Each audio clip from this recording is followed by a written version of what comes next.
najis mukhaffafah, najis yang ringan. Yang nomor 3 najis mutawassithah, najis yang sedang. Kula bahas masalah najis mukhalladhah, najis yang besar. Napa najis mukhalladhah itu? An-najasatul mukhalladhah najasatul kibri wal khinzir wa far'i ahadihima. Yang disebut najis mukhalladhah, najis gede, najis yang abot itu adalah najisnya anjing, asu, babi, semua hal yang berkaitan dengan dua jenis hewan tersebut, baik itu anjing cilik gede, babi cilik gede, itu najis mukhalladhah. Maka kenapa disebut najis yang abot? Sebab tidak ringan, boten gampang cara mensucikannya. Kalau najis mukhaffafah, mutawassithah, cukup disiram, hilang najisnya, sambun. Tapi kalau najis mukhalladhah harus disiram dengan 7 siraman. Salah satu dari 7 air niku dicampur kalian pasir ataupun lemah, sampai najis itu hilang jenisnya, hilang baunya, dan hilang bentuknya, wis entek kabeh. Mulane diarani najis sing gedhe. Najisnya apa? Najisnya asu, babi, baik itu nempel kulitnya, ilere, pokoknya asu, babi, najis mukhalladhah. Maka jangan jenengan sekali-kali mendekati dua hewan tersebut. Baik niku asu cilik dia tetap najis, anaknya wasu najis, maknya asu, bapaknya asu, bayang asu. Kan biasanya yang mantap wasu najis. Dan bu maneh babi, semuanya najis, najis mukhalladhah, najis yang berat. Maka jangan sekali-kali kula kalian panjenengan nyedeki dua hewan tersebut. Maka kadang kula kalian panjenengan itu sering menyamakan seseorang itu dengan dua hewan itu, Bu. Uang niku kadang nek kadung benci karo tanggane, benci karo koncone, benci padha mbek wonge, kadang-kadang gak segan-segan nyeluk asu. Saking mangkele, saking bedodoke asu digawa. Saking mangkele, padahal para rawuh Ibu, ada suatu hadis bahwa dengan menolong asu, menolong anjing, yang menurut kula kalian panjenengan anjing asu niki najis mukhalladhah yang harus dijauhi, gara-gara nolong asu bisa menjadi sarana seseorang, bisa menjadikan seseorang itu masuk surga. An Abi Hurairah radhiyallahu an, hadis ini diceritakan, diriwayatkan oleh Abu Hurairah bahwasanya wonten dua kasus, Bu. Kasus pertama, wonten tiyang nolong asu menjadikan dia dimaafkan dosanya oleh Allah. Kasus yang nomor kali, gara-gara nolong asu Allah memberikan dia untuk dimasukkan ke dalam surga. Pertama, wonten tiyang wedok, ada seorang perempuan di zamannya Bani Israel, Rasulullah dawuh, ada suatu kisah seorang perempuan yang jelek, sing elek kelakuane, sing bejat kelakuane, WTS, jangan sholat WTS, PSK nih loh, semrambe, lonte. Lu betul apa Bu?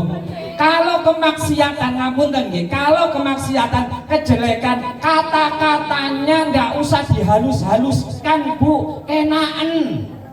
Ana wong nyolong ya tetep diarani maling. gak usah kate ngomong koruptor.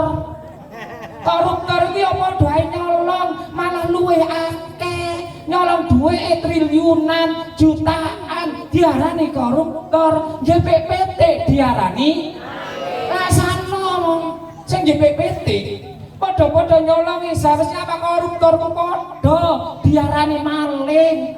Bedane napa? Kono gawe dasi sing nyekel ayam katokan sarungan. WTS niki Bu, lonte niki lak elek-eleke wong, bejat-bejate wong. Lah suatu ketika wanita lonte niki wau wangsul dari kegiatan melontenya. Niki ceritanya ngoten. Mari lonte mulai Bu wangsul. Dugi dalan tiba-tiba dadakno wonten asu kehausan ngelak dilati lemah Bu ten pinggire sumur. Apa yang dilakukan ketika lonte niki ningali asu sing wau ngelak wau, akhirnya lonte niki njepik sepatune mudhun ten sumur wau nyedukno banyu kangge asu niku wau. Sehingga asu niku wau mboten ketelak malih gara-gara dijipikno banyu kali lonte niki. Lah Bu, dengan apa yang dilakukan lonte niki wau, Allah berterima kasih dengan cara dihapuskan oleh Allah dosa-dosa kelonteannya.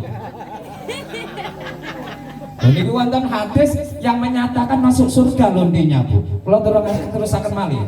Gara-gara ngeimu biasu itu loh, dosa besar oleh Allah dimaafkan. Ada dua lagi. Ada seorang laki-laki musafir kasusnya nggih padha Bu. Delok asu ketelak, mbak itu kemudian ngambil sandalnya, ngasih minum anjing ini yang kehausan. Akhirnya anjing wau mboten ketelak gara-gara dikasih minum oleh seorang laki-laki musafir. Atas terima kasih Allah kepada orang musafir itu Bu, Allah memasukkan laki-laki itu ke dalam surganya Allah. Kesimpulannya nopo? Pertama, pertanyaannya, Ustaz, kenapa lonte niku kok tidak dimasukkan Allah ke surga? Seorang musafir laki-laki kok masuk surga? Bedanya karena dosa lonte wau lebih besar, lebih berat dari perbuatan baiknya, sehingga Allah hanya memaafkan dosa beratnya. Kedua, seorang musafir ini adalah musafir yang soleh, amal baiknya sungguh sangat banyak, sehingga Allah menambah kebaikannya untuk memasukkannya ke surga. Pertama, pelajaran ini Bu. Kedua, pelajarannya bukan berarti jenengan itu harus ramut asu Bu. Bukan asal. Wis gak usah sembahyang, gak usah pengajian apa ngingu asu wae sing akeh. Dikai ngombe tidak Bu. Maksudnya bagaimana? Ngapunten, mohon maaf. Nek nolong asu mawon, menolong anjing yang kehausan mawon, yang itu najis, kita tidak boleh mendekati binatang itu. Nalikane anjing itu karena itu makhluknya Allah kehausan, asu nih loh ngelak, jenengan paring minum, jenengan angsal kebaikan pahala dari Allah. Pelajarannya nopo? Nulung anjing mawon, menolong asu mawon, angsal pahala Bu. Nopo malih menolong manusia, apalagi nolong padha manungsane. Asu niku Bu mboten gadah agama. Asu mboten saged tahlilan yasinan dibaan. Maksudnya ya napa? Jenengan nek nolong tiang pun ditangleti riyen ten mriko dalan gedhe wonten tabrakan Bu, ngapunten getine ndrodos ditolong Bu, mboten usah ditakoni sik Islam apa Kristen. Mboten usah ditakoni. Nolong tiang niku mboten usah didelok agamane apa. Oh, agamane Islam, NU apa Muhammadiyah. senang tahlilan atau tidak? Nggak usah Bu. Kalau menolong umatnya, hambanya Allah, siapapun itu, gak Kristen, apik, siapapun wajib ditolong.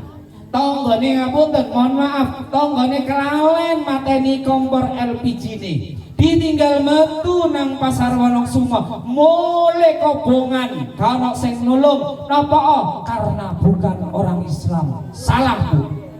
Siapapun nek tonggone kesusahan, dulure butuh bantuan, tidak usah melihat kudungan atau tidak, melok pengajian atau tidak, wajib hukumnya ditolong. Loh Bu, bukan orang Islam loh, siapapun itu. Kenapa saya dan panjenengan ngapunten kadang-kadang masih membeda-bedakan orang? Kadang nek kadung seneng padha kancane gandeng renteng lengket kaya prangko. Nek kadung seneng, apunten Bu, bolehlah jenengan itu cinta, bolehlah jenengan benci, cuman sewajarnya. Ngono ya ngono, ning aja nek kadung seneng cinta, kadang dulur plek, dulur kandhom lho dadi musuh. Tangga adoh, kanca adoh lho kaya dulur nek kadung seneng.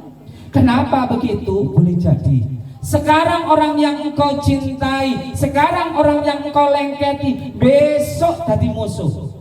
Bisa jadi orang yang kau musuhi kemarin, sekarang kau musuhi, minggu depan akan jadi teman akrabmu.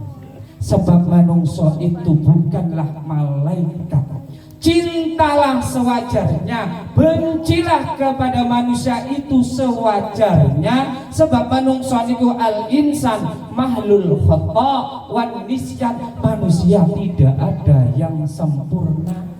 Boten wonten manungsa niku sing apik tok, boten wonten. Pasti wonten eleke. Saapi-apike tiyang pasti wonten eleke. Saelek-eleke wong senajan titik wonten apike. Kula ulangi. Saelek-eleke wong senajan titik wonten apike. Saapi-apike wong senajan titik wonten eleke. Maka ketika kula kalian panjenengan berhadapan hablum minan nas, ojo delok eleke, delokan semua manusia di hadapan Allah itu podo, yang membedakan hanya takwanya saja, dan yang berhak menilai takwa itu adalah Allah Subhanahu wa ta'ala, bukan saya dan panjenengan. Kula jenengan tidak berhak Bu menilai, oh wong api, oh wong elek, ayo koncan mbek iki. Tidak. Yang dibenci itu perbuatannya Bu, bukan orangnya. Kula ulangi, sing dibenci itu perbuatannya, bukan orangnya Bu. Kalau melihat orang jelek jangan dijauhi, dekati Bu. Yang dijauhi itu perbuatannya, bukan orangnya. Nomor 2, Allahumma sholli ala Muhammad. Para rawuh ibu-ibu ingkang sangat kula hormati, ada satu ayat yang viral, menurut kula viral di bulan ini yang sering dibaca oleh vokalis Samro, vokalis biduan pengajian. Napa niku? Surat At-Taubah ayat 128. Ayat 128. Bismillahirrahmanirrahim. Laqad ja'akum rasulun min anfusikum azizun 'alaihi ma anittum harisun 'alaikum bil mu'minina raufur rahim. Hafal nggih? Sering semerap nggih. Bu, semerap nggih? Semeriko, nate pireng nggih? Nate. Semerap artine? Boten. Menghayati artine mboten, wong artine mboten semerap pamali menghayati. Monggo sakniki kula kalian panjenengan ngaji. Ibu para rawuh. Laqad ja'akum, telah datang kepada kalian semua rasulun, seorang rasul Nabi Muhammad, min anfusikum. Satu, min anfusikum. Monggo ngaji niki. Laqad ja'akum rasulun min anfusikum. Pertama jenengan ben semerep artine, kedua menghayati artinya. Rasul dari golonganmu sendiri. Bu, Rasulullah itu dari golongan kita. Memang Rasulullah itu diciptakan di Mekah, dilahirkan di Mekah, tapi Rasulullah itu bukan hanya untuk orang Mekah saja. Semuanya. Pertama. Kedua, Rasulullah itu sama bu dari jenis golongan manusia. Manusia, Rasulullah itu sanes malaikat. Sebab nopo?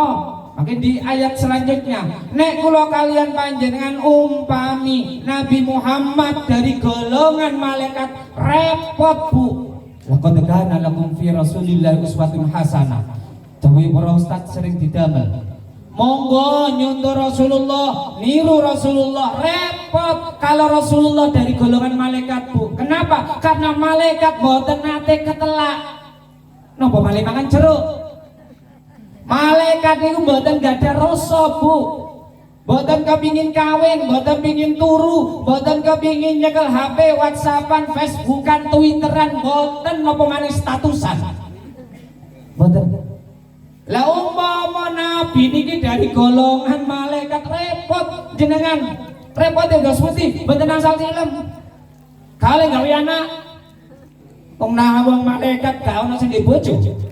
Repot kalau disuruh mencontoh. Karena itu Allah menciptakan Nabi Muhammad itu sama seperti kita semua bu. Rasul nggih punya pendengaran, punya penglihatan bu, keinginan untuk tidur punya. Pingin makan juga punya anak, punya istri sama dengan kita. Maka tidak ada alasan kalau kalian panjenengan itu mencontoh Rasulullah Muhammad sallallahu alaihi wasallam. Sebab Rasulullah niku padha menungso niku. Sing beda napa? Nek jenengan nggih tilem, Rasulullah nggih tilem. Rasulullah tidur, jenengan nggih tidur. Yang beda apa? Kalau Rasulullah yang tidur matanya, kalau kula kalian panjenengan sing turu sak ngorok-ngoroke.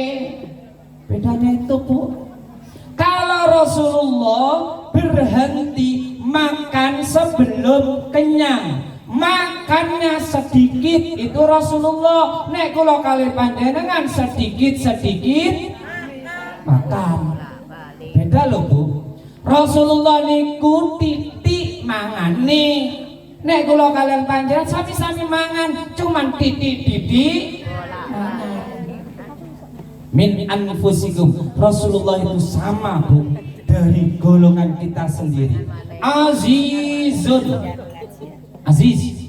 Napa maknane aziz? Artinya Rasulullah itu berat hati menanggung penderitaan umatnya. Abot Rasulullah itu nanggung umatnya. Ketika Rasulullah Muhammad sallallahu alaihi wasallam akan diambil ruhnya oleh Allah, wafat, napa sing dipikirkan kali Rasulullah? Umatku, ummati, ummati, umatku, umatku. Nasib kula kalian panjenengan bu, sing dipikirkan oleh Rasulullah. Bukan hartanya bu, bukan istrinya. Nek kula kalian panjenengan ajenge wafat bagi warisan. Kene ibu mati, tanah sing nggone Nganjuk nggone mbakmu, sing nang nggone Lamongan nggone masmu. Tapi Rasulullah yang dipikirkan sebelum mati itu umatnya bu, nasib kula kalian panjenengan. Maka ketika Rasulullah didatangi kalian malaikat Israel, semerap Israel, Allahumma sholli ala Muhammad. Kok sampeyan jenenge kok ngantuknya ta? Mboten nggih. Didatangi kalian malaikat Israel bu. Ketika Rasulullah mau diambil rohnya, ngapunten bu, Fatimah putri Rasulullah layu bu, lari keluar rumah. Ditanya oleh para sahabat, ya Fatimah, kenapa engkau lari dari kamar Rasulullah? Sahabat, kula mboten kiyat ningali Rasulullah jaza. Saya tidak tega melihat Rasulullah dikeluarkan ruhnya oleh Allah.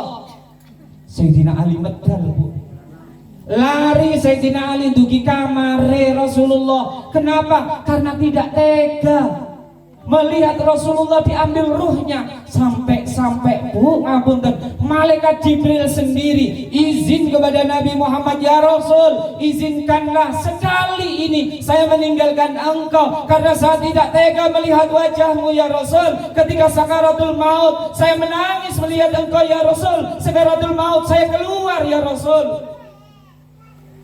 Napa sing dipikir Rasul? Ya Allah, tungane Rasulullah, kalau sakaratul maut ini sakit ya Allah, sakaratul maut ini sakit, perih ya Allah, saya minta ya Allah, sakaratul mautnya umatku sedunia timpakan, berikan ke saya ya Allah. Sampai malaikat Jibril niku medal bu dugi kamare Rasulullah, karena tidak tega melihat Rasulullah menanggung penderitaan ketika sakaratul maut, karena permintaannya, sakitnya sakaratul umatnya ditimpankan kepada Rasulullah Muhammad sallallahu alaihi wasallam. Subhanallah, Allahumma sholli ala Muhammad. Mulane ibu para rawuh, umpami jenengan kula kalian panjenengan binjing dimudahkan oleh Allah sakaratul mautnya, diringankan sakaratul mautnya. Itu bukan karena amal jenengan bu, bukan karena sholawatan yang jenengan, tapi separuh sakitnya itu sudah dibawa oleh Rasulullah Muhammad sallallahu alaihi wasallam. Allahumma sholli ala Muhammad.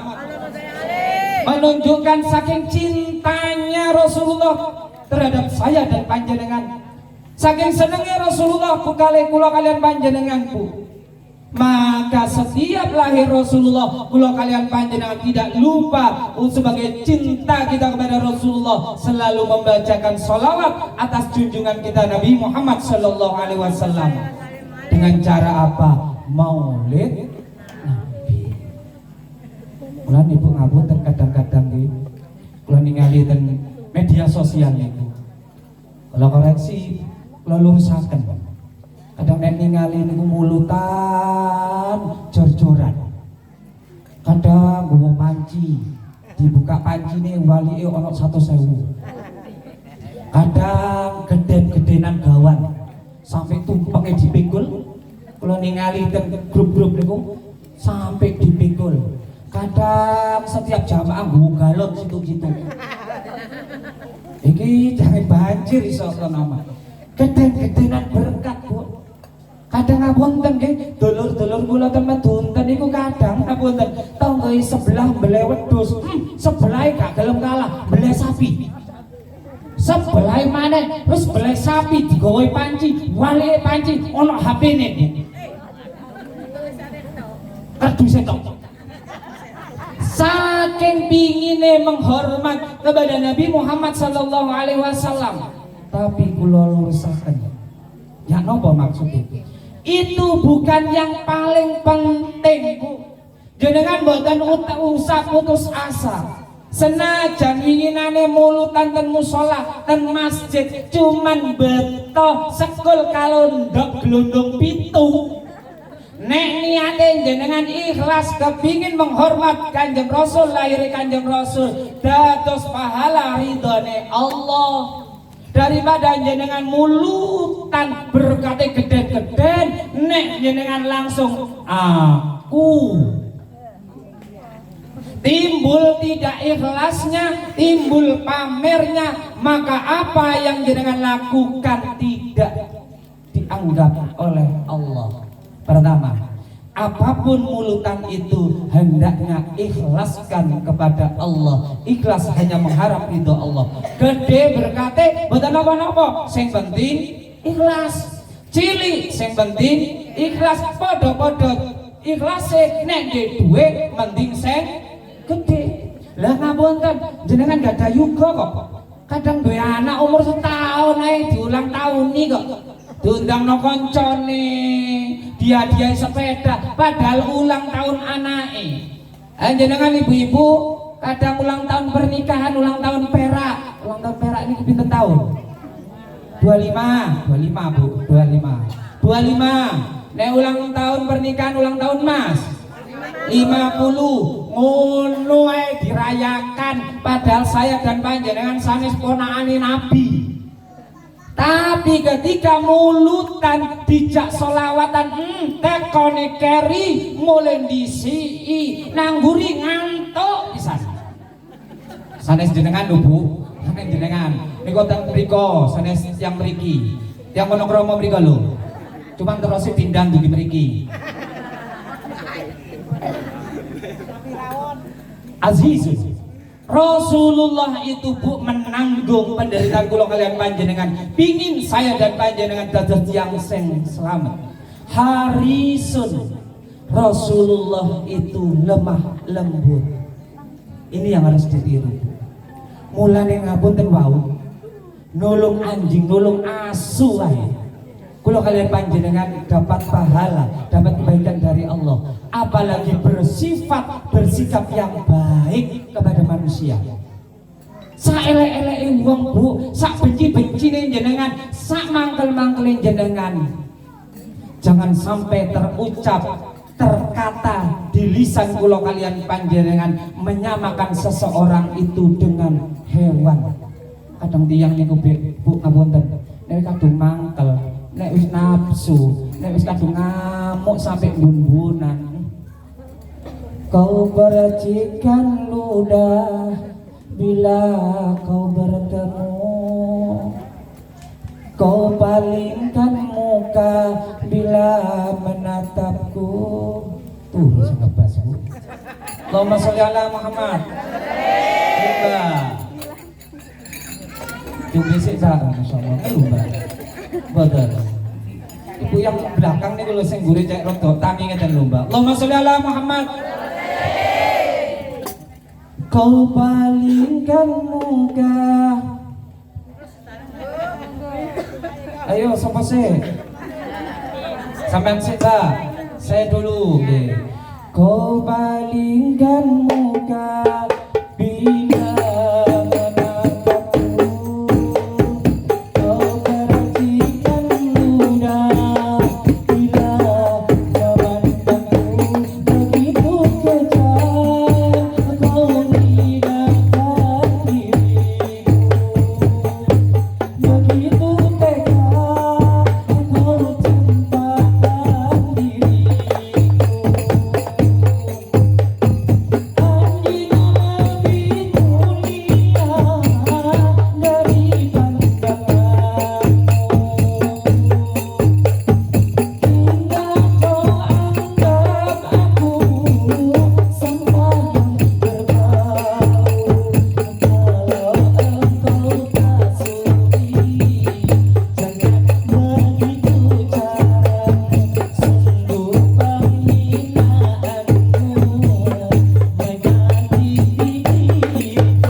Bagaimana, masih terus?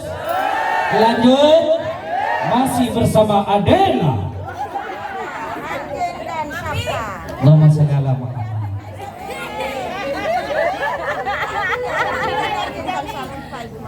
Raufur Rahim. Laqad ja'akum rasulun min anfusikum azizun 'alaihi ma anittum harisun 'alaikum bil mu'minina raufur rahim. Maksud arti dari Raufur Rahim bahwa Rasulullah Muhammad sallallahu alaihi wasallam mempunyai sifat kasih sayang kepada umatnya, Bu. Rasulullah Muhammad sallallahu alaihi wasallam mempunyai sifat welas asih kepada umatnya. Apunten, Bu. Nabi yang paling kaya itu Nabi Sulaiman. Nabi yang paling melarat Nabi sinten, Bu? Nabi Isa. Saya ulangi, Nabi yang paling sugih niku Nabi Sulaiman, Bu. Nabi yang paling gak duwe itu Nabi Isa. Senajan melarat gak duwe tetep dadi nabi. Terus seperti Rasulullah Muhammad sallallahu alaihi wasallam, Rasulullah Nabi Muhammad sallallahu alaihi wasallam kekayaannya mulai dari Nabi Adam sampai Nabi Isa ditumpahkan semua kepada Rasulullah. Tapi Rasulullah tidak mau menjadi Nabi Sulaiman. Rasulullah mboten purun pingin jadi Nabi Isa. Rasulullah pingin jadi uswatun hasanah. Sebab khawatir kalau Rasulullah kaya, umatnya kaya, sugih, tapi khawatir lupa kepada Allah. Nabi Muhammad khawatir kalau umatnya miskin sehingga sering ngersulo. Nek wis sugih lali ten Gusti Allah. Nek gorong sugih salat duha aktif, benisuk waqiah. Guru duwe. Tapi nek wis sugih dijak pengajian angel, hobine shopping. Biyen sing duwe sepeda pancal, sepeda motor elek 75, sergep pengajian. Begitu kowe sugih duwe Innova Fortuner, pengajian telat tok. Isine kaya petik keloro tok kanan doke. Meneh, Mbak, nek pengajian nang omahku mulutan istilah Mbak, tak kei panci kabeh. Panci tak isi gula sak kiloan.